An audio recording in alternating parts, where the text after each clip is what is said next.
Eh bien, bonjour à tous. Alors, dans la vie de tous les jours, dans la vie quotidienne, on est souvent confronté à des petits conflits, ou des plus gros.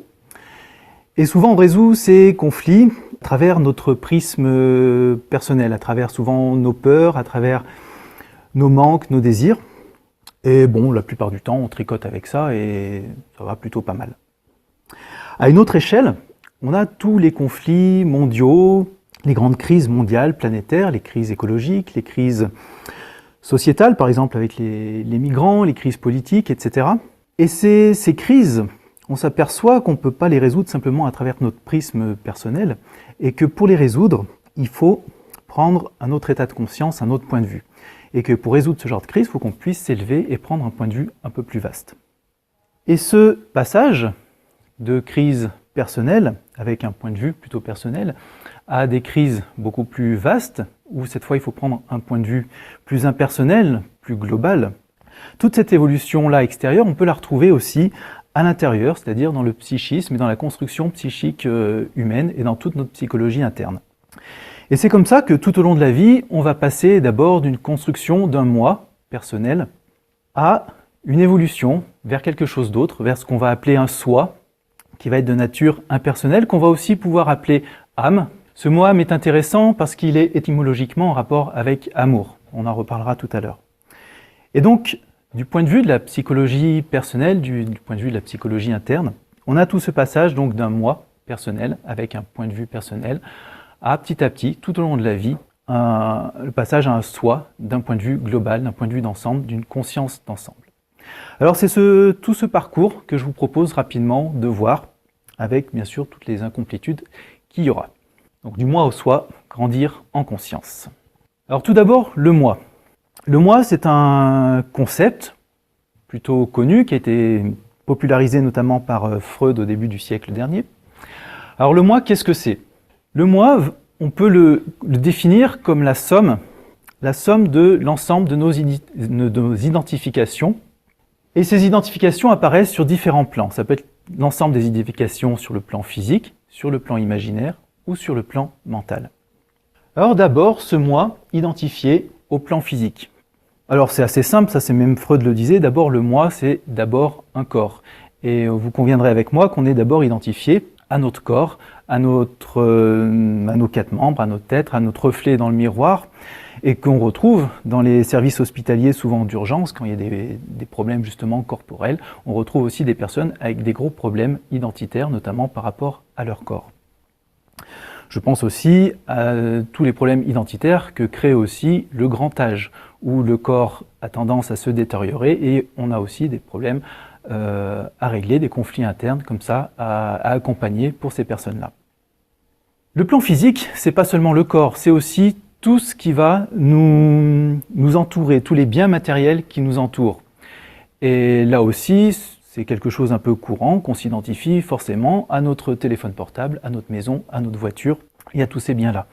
Et un grand penseur contemporain, qui résume très bien la situation, qui est donc un grand maître à penser, qui a dit que si on n'a pas de Rolex à 40 ans, on n'est plus personne. Vous l'avez reconnu, voilà, donc grand maître à penser, et ça résume parfaitement en fait toute cette identification au plan physique. Alors bien sûr, je pense que vous le sentez un petit peu derrière ce plan physique, derrière ces identifications physiques, se cache quelque chose d'autre, se cache tout un monde d'images, et ce que reflète la réalité. Et ça va être notamment l'identification, justement, du plan imaginaire. Alors ce plan imaginaire, souvent on peut parler aussi de plan émotionnel, ça va être tout l'ensemble des images, de tout ce qui peut pas se dire mais qui se vit en images. Ça va être donc notamment nos émotions, nos craintes, nos désirs, nos fantasmes, nos illusions, et aussi tous nos idéaux. Alors dans la psychologie, on peut le voir notamment dans les traumatismes. Par exemple les traumatismes d'enfance, comment ils restent et ils perdurent tout au long de la vie, et comment ces traumatismes vont forger aussi l'identité de la personne. Et en psychologie, on sait très bien qu'une personne qui arrive comme ça en cabinet avec ce genre de traumatisme, on ne va pas lui dire « mais là, tu vois ton traumatisme, voilà, on va bien mettre le doigt dessus et on va le faire sauter ». Et c'est pas possible. parce que forcément la personne derrière risque de s'écrouler si elle ne s'est pas suffisamment construite. Et notamment parce qu'elle s'est construite autour de ce traumatisme. Mais d'une manière aussi positive, on peut voir toute cette identification imaginaire avec bien sûr l'identification aux émotions qu'on vit, aux identifications aussi aux émotions qu'on vit au jour le jour à travers la culture, par exemple à travers la musique. Et puis aussi toutes les identifications qu'on vit à travers nos idéaux, au travers d'un parti politique, d'une grande cause qu'on cherche à défendre tout au long de la vie. Et là, pareil que pour le plan physique, on se rend compte que derrière ce plan imaginaire, il y a un autre plan encore un peu plus subtil, qui va correspondre au plan mental. Et donc toutes les identifications du moi, du plan mental. Alors ce plan mental, qu'est-ce que c'est? Il faut bien comprendre déjà que le plan mental a une fonction un peu particulière, parce qu'il a une fonction de traducteur. Le mental, c'est ce qui va traduire des ressentis, des émotions, des images et le mettre en mots. Un mental un peu plus évolué va pouvoir toucher quelque chose de l'âme et le traduire en mots. En tout cas, le mental résonne en concept, résonne en idées, résonne en logique et en raisonnement. Les identifications mentales, on le retrouve par exemple dans le domaine scientifique, avec les batailles, par exemple, de théorie. Et on peut aussi le retrouver d'une certaine manière dans la langue. On dit souvent que la langue forge les pensées, mais l'inverse aussi, les pensées vont aussi forger la langue. Et on se rend compte, on a tous fait plus ou moins l'expérience, qu'une personne française ne pense pas tout à fait de la même manière qu'une personne anglaise, qu'une personne italienne. Que derrière, il y a des pensées qui découlent, des façons de penser qui sont un petit peu différentes. Alors on arrive, grosso modo, dans la vingtaine, c'est-à-dire que le plan physique, généralement, toute l'identification physique s'élabore juste avant la puberté, c'est là où il y a le plus gros du travail sur les identifications physiques, ça ne veut pas dire qu'il n'y en a pas après. Toutes les identifications imaginaires, émotionnelles se travaillent essentiellement au moment de l'adolescence, pareil, ça ne veut pas dire qu'il n'y en a pas après. Et toutes les identifications mentales, toute la structure mentale se met en place généralement dans la vingtaine, et notamment, on a aussi là pour exemple tout le travail universitaire, c'est le moment où on fait des thèses, des grandes théories.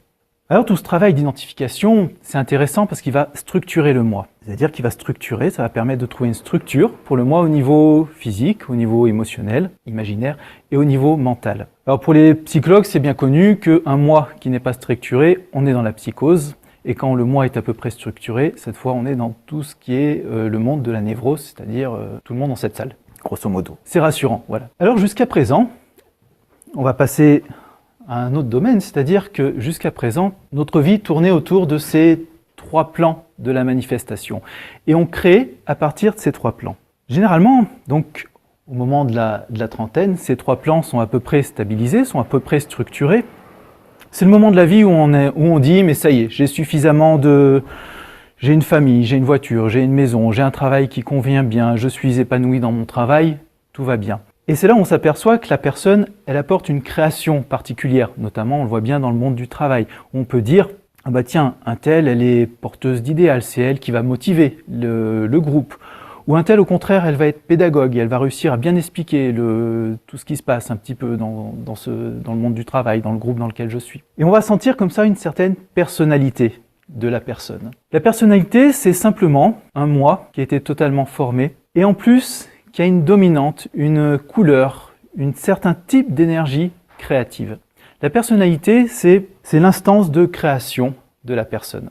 Alors d'abord, donc, comme je vous l'ai dit, la personnalité elle est tournée par rapport au moi. C'est-à-dire que la création se passe en fonction des premiers plans, en fonction des besoins physiques, en fonction des besoins émotionnels, imaginaires, ou en fonction des besoins aussi intellectuels, mentaux. Et en faisant ce travail, la personnalité va être de plus en plus sensible. Va être de plus en plus sensible d'abord à sa situation. C'est généralement au moment où on dit « mais ça y est, j'ai tout pour réussir, j'ai tout pour être heureux, tout va bien, je suis pleinement épanoui, mais il me manque quelque chose ». Et généralement, les personnes, c'est là où on va commencer à faire un peu de la recherche, dans les spiritualités, dans le développement personnel, dans plein de pratiques qu'on n'a pas très loin, justement dans le salon d'à côté. Et on va se dire, mais il y a quelque chose en moi, il y a quelque chose d'autre que je cherche à toucher, que je cherche à atteindre, qui n'est pas très clair.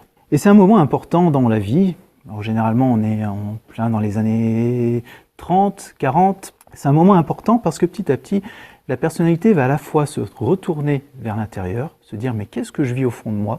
Comment je vis? Comment je ressens ce qui se passe au fond de moi? Et en même temps qu'il y a ce changement vers l'intérieur, il y a un mouvement aussi vers l'extérieur en disant « mais ok, jusqu'à présent j'ai été centré sur moi, j'ai été centré sur ma vie, comment je peux être un petit peu plus ouvert au monde et comment je peux créer cette fois non plus en fonction de moi, mais en fonction du monde et ce que le monde a besoin. Et c'est là où on arrive à ce qu'on va appeler le soi. Alors le soi, c'est Jung notamment qui l'a beaucoup porté, Assangioli aussi, qui était un disciple aussi un élève de Freud, qui l'a aussi théorisé. Et donc le soi âme, en référence au mot amour. Alors prendre l'amour, c'est pas les petites amourettes ou c'est pas l'amour d'attachement.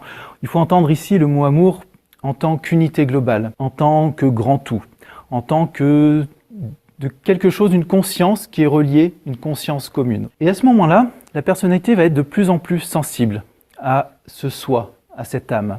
Et c'est là où il y a tout un travail de dualité qui commence. C'est-à-dire qu'on va sentir dans la vie, mais ok, j'ai ma vie habituelle, mais je sens qu'au fond de moi, il y a quelque chose d'autre qui résonne, et en plus je sens que ça coince pour manifester en fait cette énergie d'âme, cette énergie d'amour ou de lumière, suivant les personnes. Et donc, toute la suite de la vie va consister à mettre un peu au diapason cette personnalité et cette âme. Alors ce qui est intéressant de voir, on ne va pas aller plus en avant dans les détails, mais ce qui est intéressant de voir, c'est justement cette âme grand tout, cette âme unique, cet être intérieur qui peut être présent au fond, qui est présent au fond de nous tous, et qui était notamment présent dès le début de notre vie. C'est pas quelque chose qui apparaît d'un coup, on a 40 ans, bouf, ça nous tombe dessus. Cette âme était une note de fond tout au long de notre vie, et puis généralement certains on le sent qu'il y a quelque chose d'autre tout au long de la vie, mais jusqu'à présent il n'y avait pas les instances pour exprimer ou manifester cette âme dans le monde matériel. Et donc ça a été tout le travail de la construction et de la structure du moi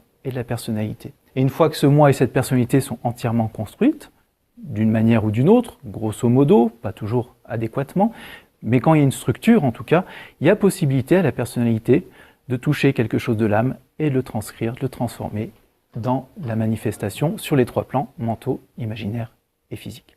Alors ce qui est intéressant, donc en rapport avec l'amour justement, c'est que ce soit âme, c'est aussi une âme qui est commune, une âme commune à l'ensemble, une âme qu'on partage. Et ce qui est intéressant de voir, c'est que en tant qu'être manifesté, en tant qu'être incarné, on est simplement une partie de cette âme.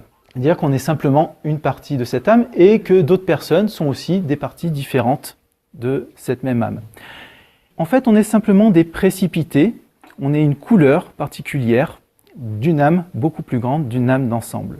Et alors pour revenir à l'introduction, où on traite nos crises personnelles en tant que moi, mais que toutes les crises et les conflits d'ensemble doivent se traiter ou peuvent se traiter uniquement en une conscience d'ensemble, en une conscience globale, qui va être une âme ou un soi ou l'être, suivant les mots qu'on préfère employer, mais avec quelque chose qui va toucher l'ensemble de toutes les personnes et qui ne peut se résoudre qu'à travers la participation et la coopération de l'ensemble. Parce que étant donné qu'on est simplement des précipités d'une partie de cette âme, on n'a qu'une couleur, qu'une facette d'une globalité. Voilà, alors pour conclure, on peut simplement dire que on n'en est peut-être pas tous encore là, mais on sent que la société travaille petit à petit dans ce sens-là. Et ça peut être intéressant, par exemple, d'intégrer ces notions dès l'éducation. Par exemple, de faire non plus une éducation à l'avoir, une éducation au savoir, ou alors aussi le gros mot du savoir-être, mais on pourrait aller vers une éducation à l'être. Comment rechercher l'être essentiel de chaque élève.